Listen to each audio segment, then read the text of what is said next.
tradition at Tennessee State University, and we're talking to the former coach of the women's track team at Tennessee State University, Coach ETemple. And Coach Temple, before we left for our, excuse me, our commercial break, we were talking about the activities of the Tennessee State University Olympic team in the 1950s, especially in 1959.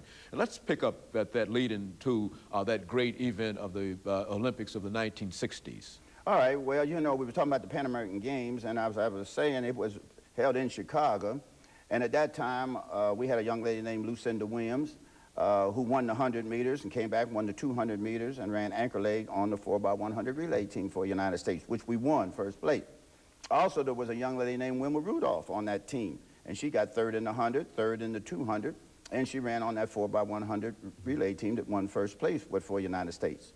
Then we come to 1960, and of course we know 1960 was the year of Wilma Rudolph. I mean, it was her year in Rome, and I coached the United States Olympic team over there in Rome, and we had 8 girls on that team. Had 8 girls on that 1960 Olympic team, and Wilma, as you know, won the 100 meters, came back and won the 200 meters.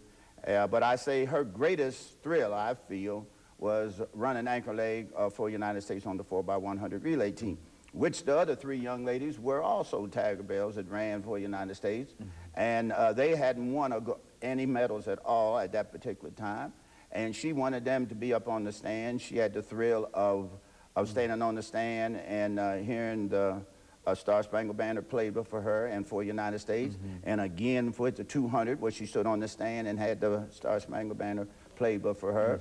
And she wanted her teammates to stand up there with her too, which was she because of third place. Right, right. So when the 4x100 relay came around, it was the last event before the women were to run, and they were determined. They were determined that they were going to stand on that stand someplace. Now they only had the top 3 countries on the stand, so it wasn't too bad for 150 countries. At that time, our 4x100 relay team, consisting of all Tiger Bells, won first place, set a new world record, set a new Olympic record, and that got Wilma Rudolph off to her start.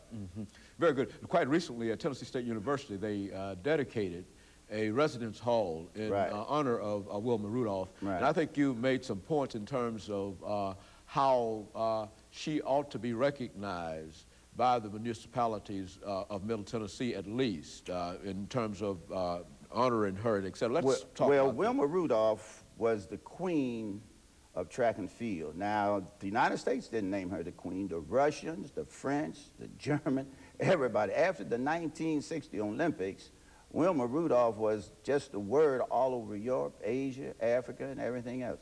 Wilma had a unique thing about her. She had the poise, she had the grace, she had the personality, she had the looks, and she had the talent.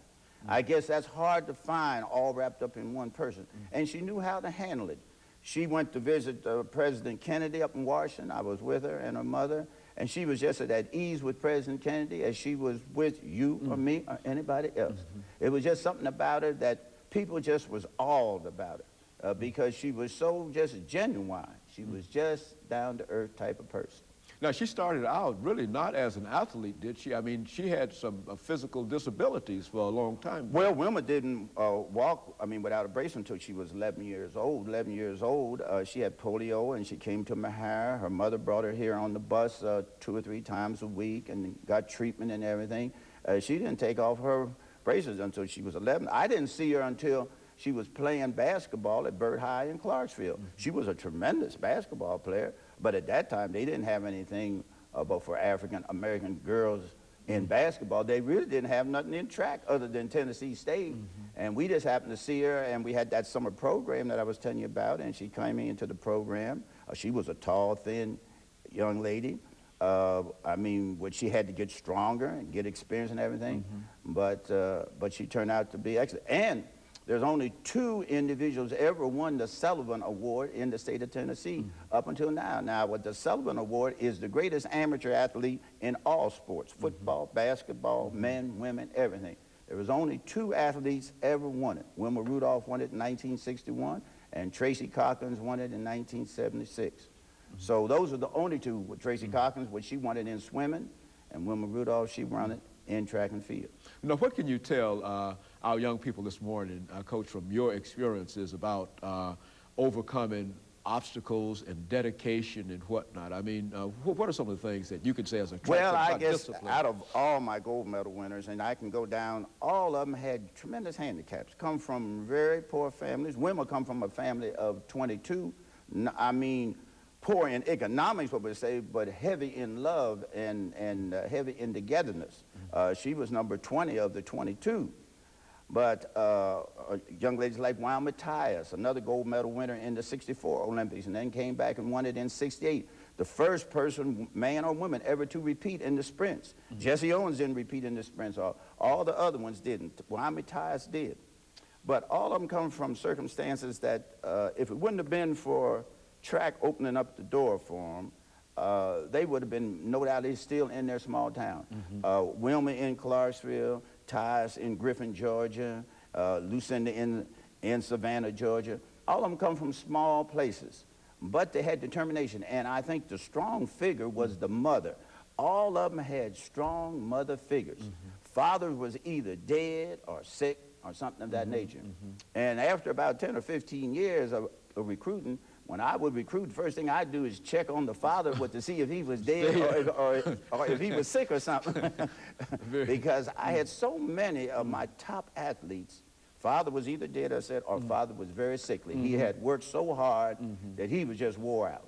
He was just wore out. And so there's no truth to the perception that many people might have that single-headed families, mothers, and et cetera, are not as effective as others. I had strong mother figures, awful strong mother figures. And when I went to go to recruit them, I talked to the mother, and the mother would always tell me, if you have any trouble, just pick up the phone.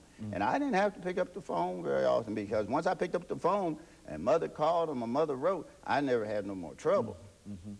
And so all of these young ladies depended upon their mothers. Mother was a strong figure. Very strong figure. Very good. And of course, we've got about 35 seconds before this commercial break. And when we come back, we're going to let you talk about some of the more recent events dealing with the Olympics and about the many trips that you made back and forth between Nashville and Atlanta since the Olympics went to Atlanta, and to find out some of the things that are going on now. We're going to first take a minute commercial, and then we'll be right back and talk about some of those things.